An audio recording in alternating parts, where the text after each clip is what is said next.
Yeah, we live, man. All right, what's going on, everybody? Welcome to today's Fleet Connect Live.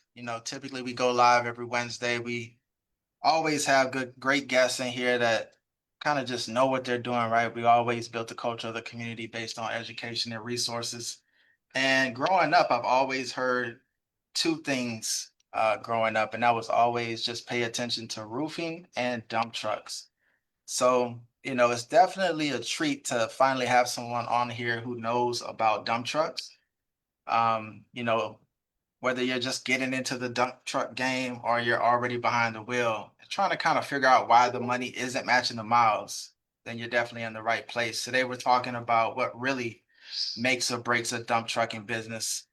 And spoiler alert, it's not just the truck, right? It's not even the load, it's the decisions you make in between those two that define the success, right? So with me is Malcolm Smith. He's a part of the National Dump Truck Association, someone who's not just talking from a desk, but actually building real networks and moving around this industry, moving it forward. It's been a pleasure to kind of see what he's been working on. So I definitely had to have him on. But yeah, Malcolm, I appreciate you hopping on, man. You want to kind of just introduce yourself real quick? Yeah, of course, man. And thank you for having me. I'm Malcolm Smith, founder and CEO of the National Dump Trucking Association. Uh, National Dump Truck Association, we're a family, man. We're building a community of owner operators, dump trucking. We are the first and only organization in the U.S. that represents the interests of dump truck professionals. We do that by way of connecting with comprehensive education, access to resources to help them grow and scale their businesses, as well as opportunities, which we are about to roll something out in the next week or so. That's going to really change the game for opportunities and getting people jobs for the dump trucking space. I once was a teacher for 6 years. Hopped into wanted to started my business, got into trucking, over the road trucking first. Had an 18 wheeler. It failed miserably. I ended up selling the truck and ended up getting into dump trucking by way of being in the class, talking to a guy, and he, told me about it. I didn't even know what dump trucking was. And as I kept talking to the guy, he put me on his friend's best friend, and his best friend was just almost like just telling me, what I need to do, and I wasn't really trying to go into trucking because I was scarred from my first experience, but end up getting into dump trucking and realized that the industry is very tough. It's totally different from over the road. And I saw a lot of guys come into this industry and fail. 6 months, truck was parked. And I always said if I was able to get into a position to where I could help people in this industry, I would. And that's how National Dump Truck Association started. We're here to help people for its education, for its bring your costs down and, really strive in this industry. Yeah, 100%. I feel like that's a common theme sometimes, man. When you get your first truck, things never really typically go the way you expected, right? Never, But never. if you have that tenacity, that grit, you find your lane, you adapt, you don't give up, right? You kind of invested a lot jumping into trucking in itself. So, you've created something special here, man. But I love to know, like, when most people think about buying a truck, right, and being in business, in your experience, man, where do most new dump truck owners kind of go wrong in their first year? I'll tell you, I'm speaking from experience because I did it.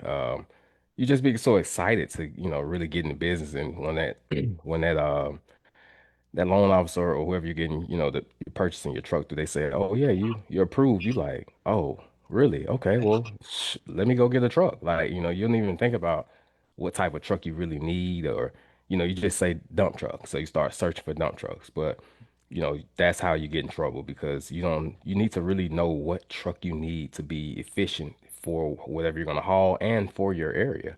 For an example, it wouldn't make sense for me to really buy a triaxle here in Georgia because we don't really run triaxles. We run tandems, and different things like converted trucks.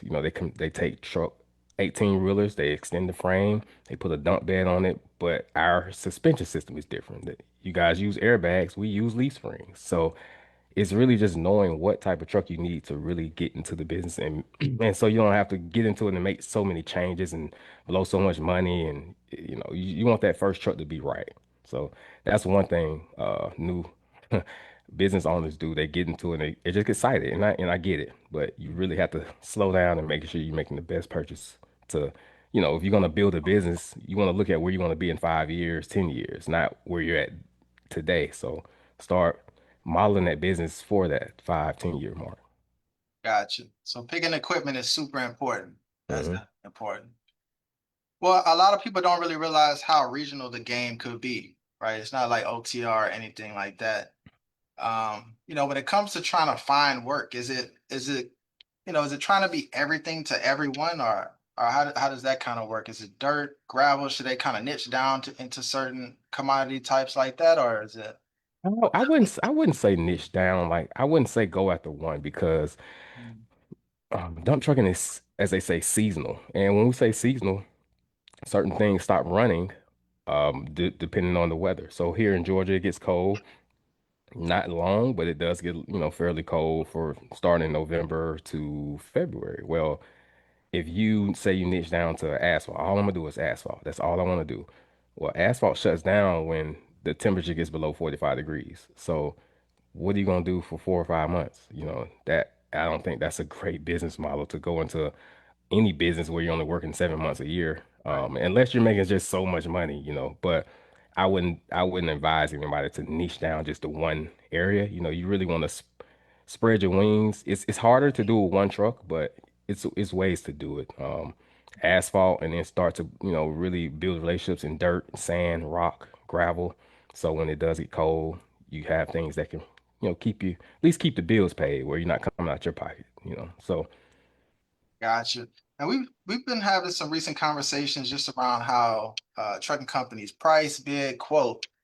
Let's say someone just got their truck, right? What's step one in kind of finding legit work? Is that relationship building? Is that certain networks to tap into? What does that kind of look like? Well, first you gotta understand what companies need dump trucks. And you gotta understand the names of those companies. So for an example, it's not every construction company needs dump trucks because they maybe, for an example, let's use Turner Construction, for example. They are the GC on the job, but they may sub out the dirt work or the site work to a grading company. So you'd be wasting your time going to Turner saying, hey, I got 5, 6 dump trucks. Can I get on your job? They're going to send you right to the grading company. So Mm. you have to figure out that niche. You have to figure out like who needs my dump trucks and who don't. And that's how you can determine. Most times it's going to be grading companies, site work, or sorry, civil site companies, excavation companies, uh, um, asphalt paving companies, heavy highway civil companies. Those type of companies need your trucks, and you have to figure out. Okay, I got this list of categories. Now let me find companies that fit in that category and start to call Yeah. Okay. Right. So the introduction part. So when it comes to like pricing, them. right, is that how is that by mile? Is that by load? Is that by the hour? We do pretty much three different tiers. We do by the hour, which everybody loves. We do by the ton, or we do by the load.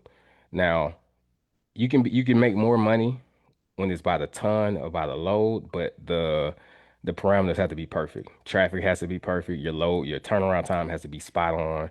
And if anything pushes that time back, you're gonna start to lose money per se because you're not gonna be able to get as many loads as you thought. With hourly, doesn't matter. As long as that truck is out there running consistently, you're gonna get paid by the hour. So that's how we price our trucks, our jobs. And what we teach at the association is not to just chase any type of pricing. For an example, if a company says we can give you 95 an hour, 100 an hour, well, you got to decide if that is beneficial for your company expenses. You have to know if you're profiting off that or not, or is that 100 gonna put you in the red? Because every job is not a good job. Gotcha. How many miles would you say on average the truck kind of moves every month? It's crazy, man. We never really in dump trucking, we don't even really operate by miles. We Uh, really, because it could be subjective because for an example. let's Mm, say we have a load we're going from the quarry to a job site.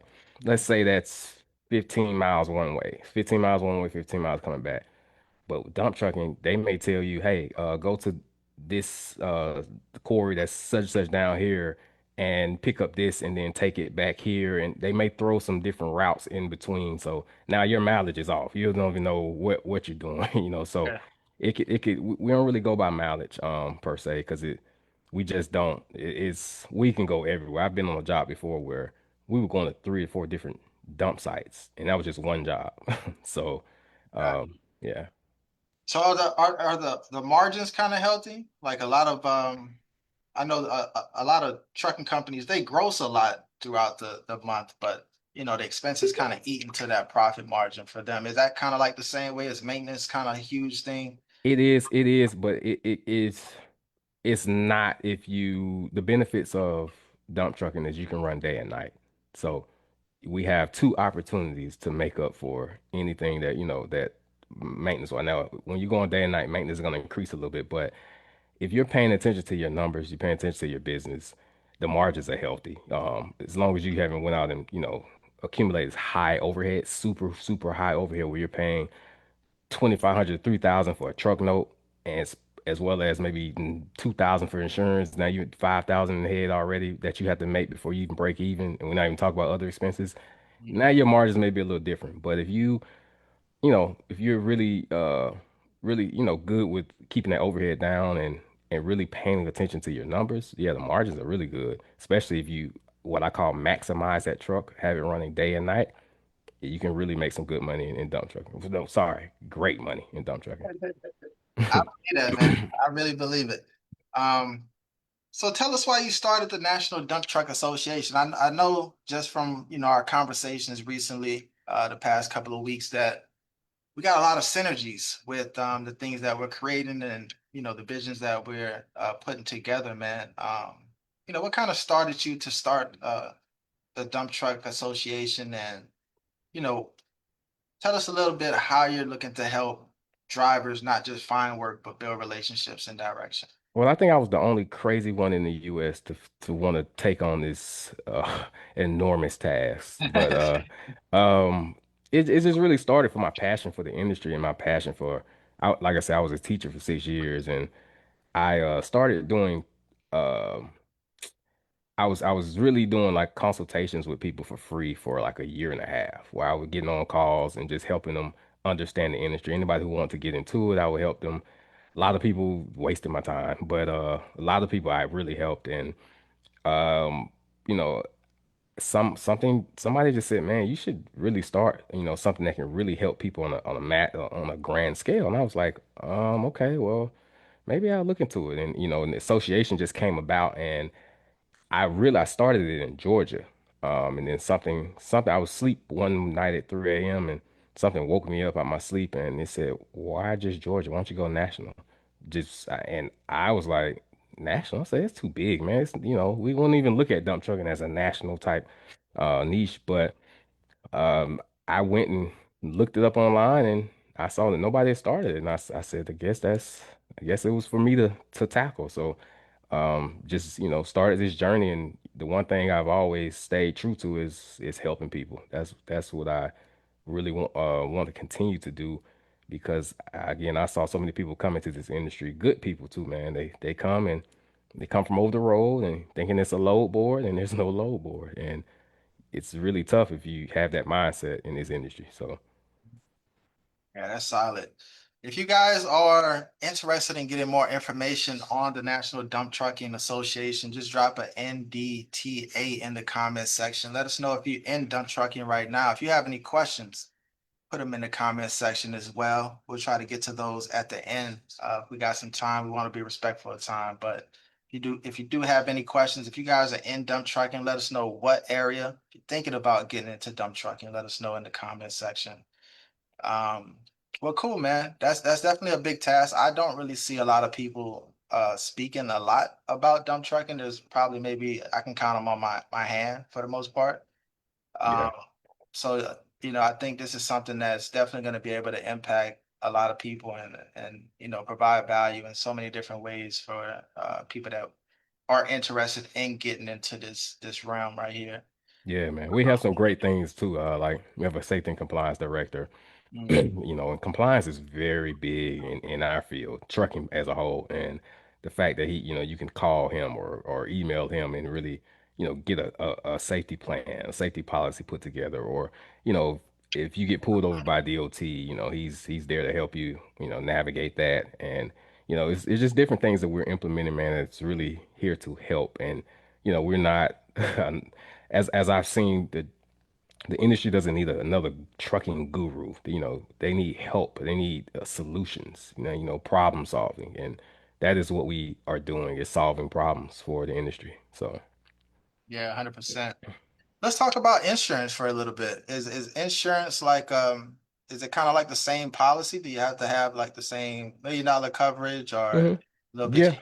Yeah, so what I've learned through our safety and compliance guy, we are held to the same standards. DOT standards are DOT standards. So, we are held to the same ones. But what we have done is we have two insurance partners, and they are helping us save our members a lot of money through bulk purchasing power. The collective comes together. It's like if you were to go and get an Airbnb, Mm, Airbnb costs $10,000 and it's just you, the Airbnb is gonna cost $10,000. But if you bring 15 of your friends and y'all split that price up, it's gonna be cheaper. And that's the same concept as we're using with the association, not just for insurance, for different, parts and tires and whatever fuel cards, whatever it is, we are negotiating cheaper rates for our members, so we won't keep getting beat over the head for insurance and beat over the head for certain things. And one thing about dump trucking is it's fragmented. Everybody's running their own company by themselves and trying to figure it out by themselves, and that's good for a lot of companies because they don't care about pricing. But when you come into our collective, man, we can really help you save money. gotcha. So as far as finding drivers, is that like a big need inside of dump trucking right now? Yes, and we have been yeah, I have a group, an ambassador group. We've put together some things. What has really been hard is finding good drivers who are willing to stay with you, and and a lot of it is it's two-sided. It's the drivers, but it also the company too. So, what we're doing is helping those companies be sharper. For an example, if you're holding interviews at Starbucks, how do you think a driver is going to look at your company? I mean, if I was coming to an interview at Starbucks, I'd be like, what? Like, I don't, this company may not be that legit, but if you're, really holding interviews at maybe a shared office space or, looking like a legit company, have a application that they have to fill out. That's what we're teaching the companies. And the drivers is just really vetting them and getting, as much information we can about them and see if they fit these companies. But it has been a tough task finding drivers in this industry. Gotcha. Are they mostly taking applicants from Class B or just Class A as well? Not Class A and Class B. That's the beauty of we can get around. I know like with over the road is strictly Class A, but us we can take A and B. So Nice. I mean, that's a lot of big opportunities. What would you say is like the common traits or that you see amongst the best drivers that kind of stick around a little bit longer than most? one that really knows the truck, that really, has a little slight mechanical experience. Um, Most times it's older drivers that we've seen have really been, because the older drivers, they just have a pride about the industry that they, you can't erase that. And what was the third one? Maybe I can't even say that because I mean, all these things I've seen in drivers that have turned bad too. So it's just, I don't know, it's subjective, man. It's just really, almost luck, I guess. It's no, you can have a perfect driver on paper and he can end up turning out to be the worst driver you ever had. And I've had that experience before. So, Okay. Gotcha. So what does a member actually get when they join NDTA? Is it just a director? Are we talking mentorship, job leads, oh yeah. class? Yeah, so number one, you get access. We have a haulers huddle every Thursday, and what that is it's just members who are part of the association getting together, asking questions, Q&A to get to mix and mingle with other members. We have a community portal to where, we post bids and job opportunities. So they get job leads, job opportunities. Most people wouldn't even know where dump truck opportunities are because who's telling you unless you call the company and say, oh yeah, we got a project coming up and so and so, so and so. Or you got in your car and you rolled by the project. Well, we have the capabilities and technology to figure out where these jobs are, and we're able to push this information out to our members to give them a head start. Most guys are just calling brokers. Hey man, what next? What you got next for me? What you and doing that business model is gonna you're gonna always be subjected to whatever they want you to do or how much they want to take out your paycheck. So we are showing our members how to go to the source and get these opportunities. Also, you get safety and compliance with it. We help you with your safety and compliance. Any education you need for the industry, we have online courses as well as we have webinars that we do. And during the Hollows Huddle, I personally teach a topic that members send to me that they want to learn, as well as you get access to resources, all our corporate partners that have different, you know, from fuel cards to insurance to anything you need to grow and scale your business, you get access to that. And what we call this is our hauler network. You get access to our hauler network where everything you need to succeed is inside. Gotcha. Now, how much money do you think, someone might be leaving on the table by not just having the right connections or kind of like business? Oh my God. Oh my thousands. I'm gonna give you an example. A lady came to me.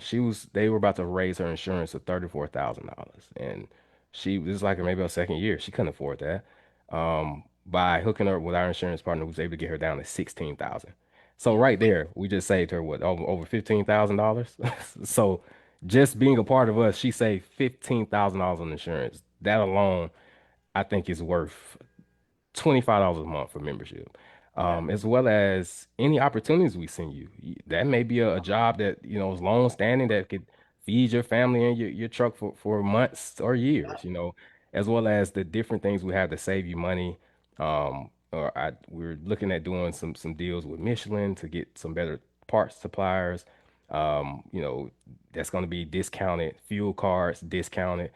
Um, what else? We have roadside insurance that is fairly cheap that will help you if you ever break down, if you need a tow, anything, you can feel safe at night or during the day, whenever.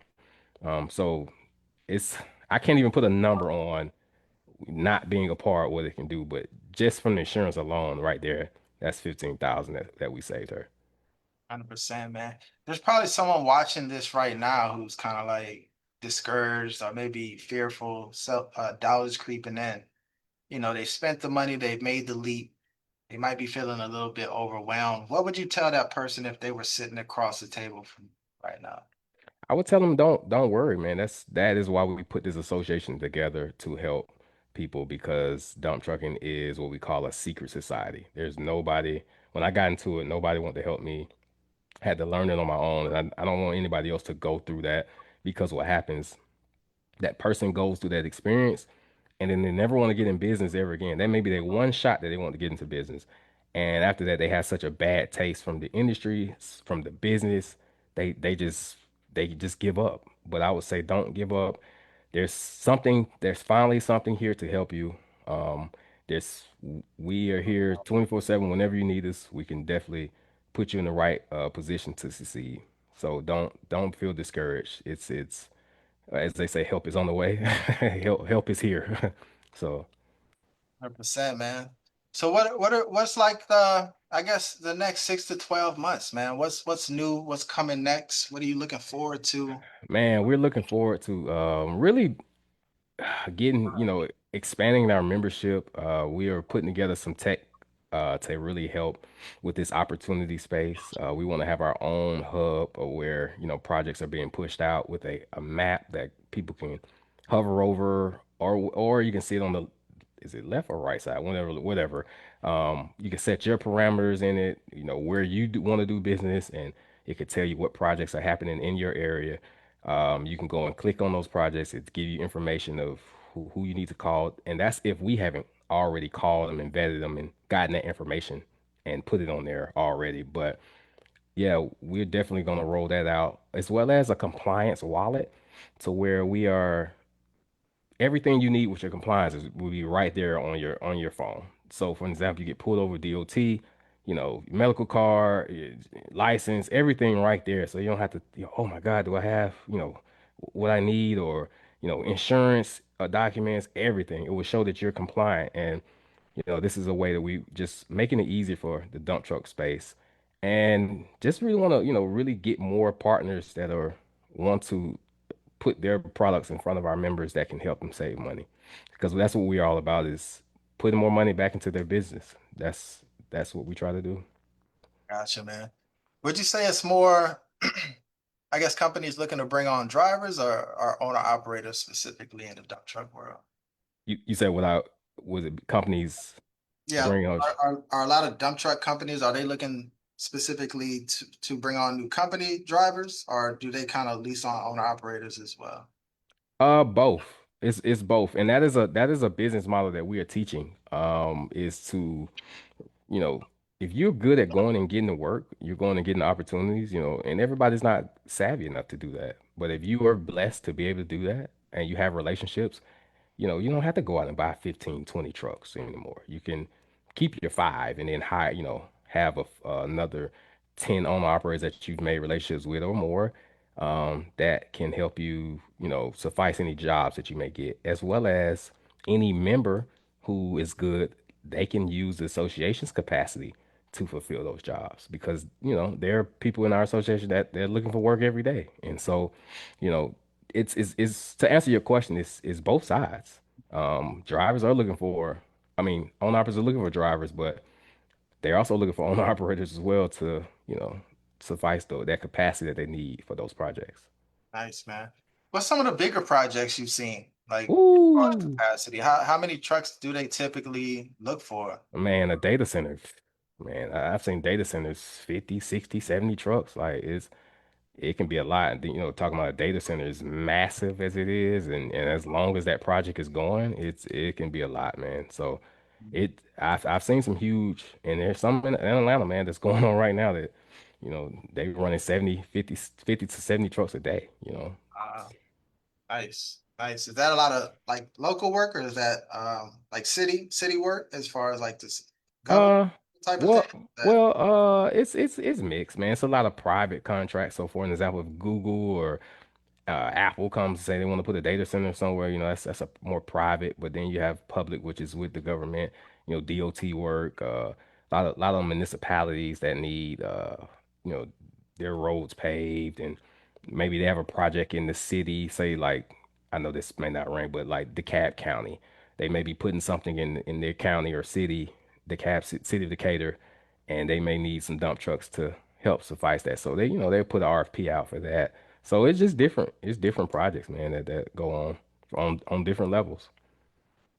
got you, man. I see a question coming in. Someone says I've got the truck, but I don't know how to price jobs or bid competitively. What's the first? Ooh, that is what we do. That's what we do, man. But first thing I would say, man, is to if you haven't run any jobs yet, I would say to, try to guesstimate, how much your expenses are gonna be. This is gonna tell you, you got to figure out your break even point. You got to know how much money you need a month to break even. And once you know that number, that'll tell you how much you can take for as a job. So you want to break that down. If it's per hour, and we have to, that'd be for another conversation, but if it's per hour, we have some formulas that you can use to figure out how to price your jobs per hour. So it may be, let's say your expenses come to, I'm just throwing numbers out there, 5,000, and you say, man, okay, to break even, I got to do 20 jobs at $60 an hour to break even. Well, then you take that 60 and you put a profit margin on top of that, maybe 10, 20, 25%. And now okay, at 60, I'm good, but at $80 an hour, I know I'm making profit. That's how you want to price your jobs and not just go with whatever they're telling you or taking because then you're gonna be losing money if it's not, you know, with your company numbers or so that's what we teach our members. Gotcha. Yeah, that's a big thing. I think a lot of people kind of price their services Hmm. to where they're kind of almost working for free a lot of times, right? Yes. Um, what kind of helped you learn the financial aspect of, knowing what your numbers were and being able to track that? Like, how Well, did you get comfortable with I numbers? was I was always good with numbers. I was always like in just saying school.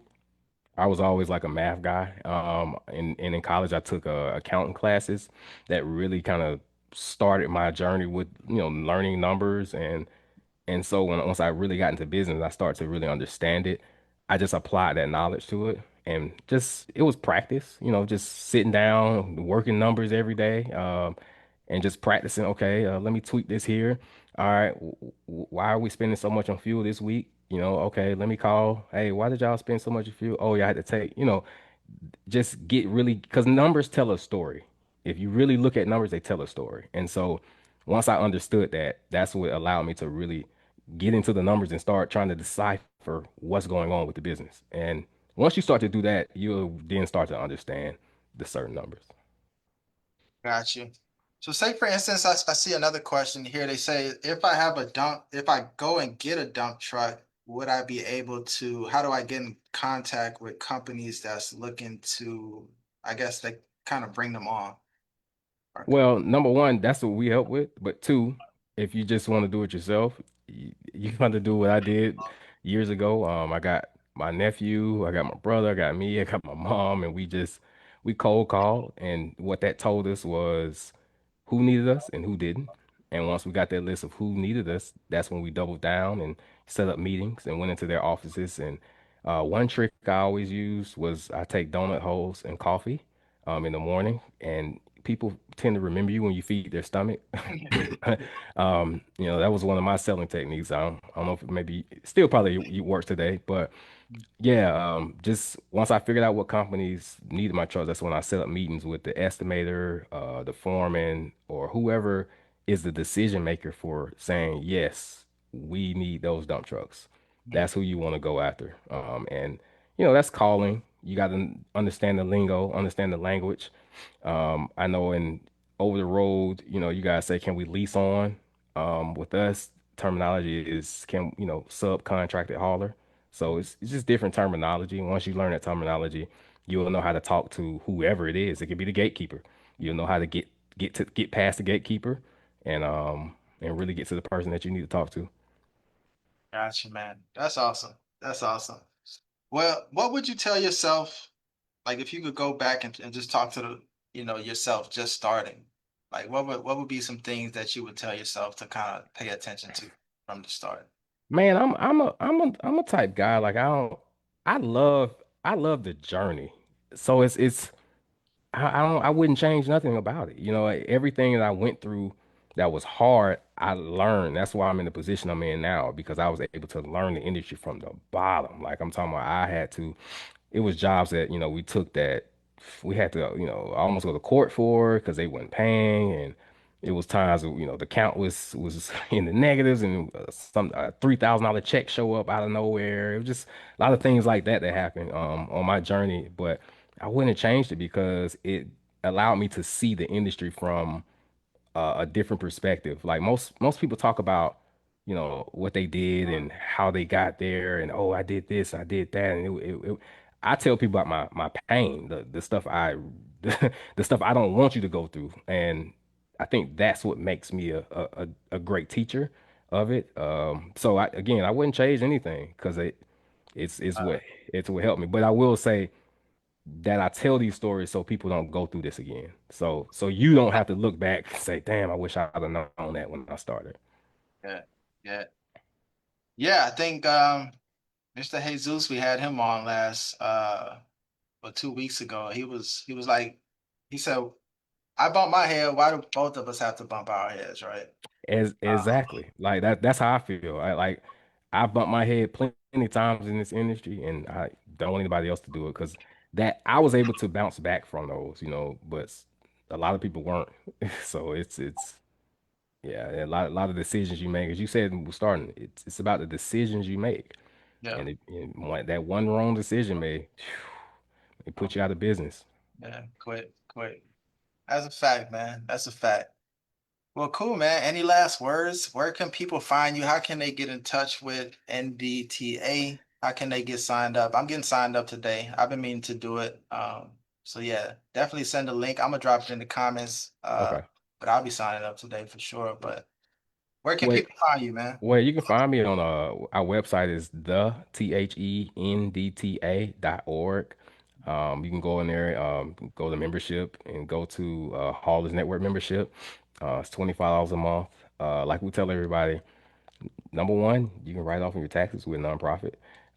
Two, if you don't feel like it's helping you, you can cancel, but we're here for the people who want to be here. And you can catch us on YouTube at the National Dump Truck Association page. So, and that's NDTA 50. Instagram underscore the NDTA. Um, any other TikTok, same thing. Any all social media platforms and LinkedIn as well. So yeah, check us out. Again, that's the NDTA. So THENDTA.org. Gotcha. And we got two questions here. One is, I think you just answered, is it is a nonprofit. Hmm. What advice would you give to others looking to start a nonprofit? Oh man, I'm gonna tell you, the nonprofit is harder than the dump truck business.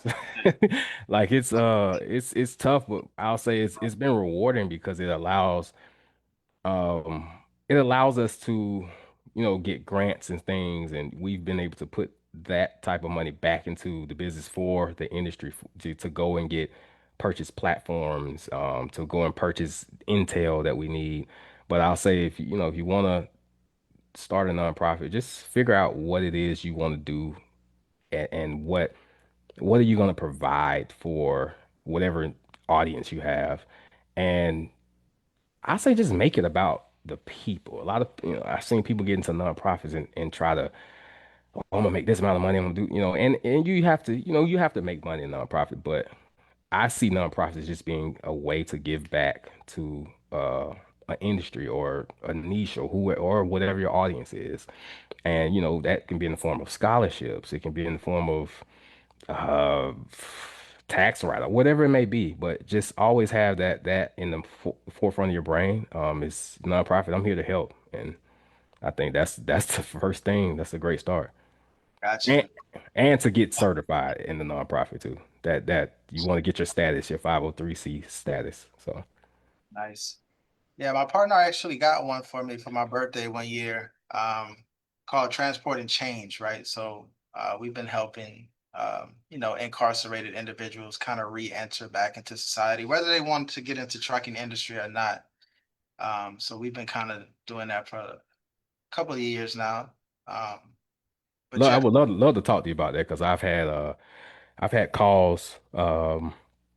Since one lady, she's been calling. We just haven't had the time to get with it, but she helps people, once they get off. These are lifers that she's helped get off, and they need to be injected back into the community, and they need something to really suffice that, I guess, their program or whatever there is. So definitely would love to talk to you about that, man, because we could really do something together, and whether it's over the road, whether it's dump truck, whatever it may be, we can tag team it I'm pretty sure we got a lot of bigger conversations in the future coming up, man.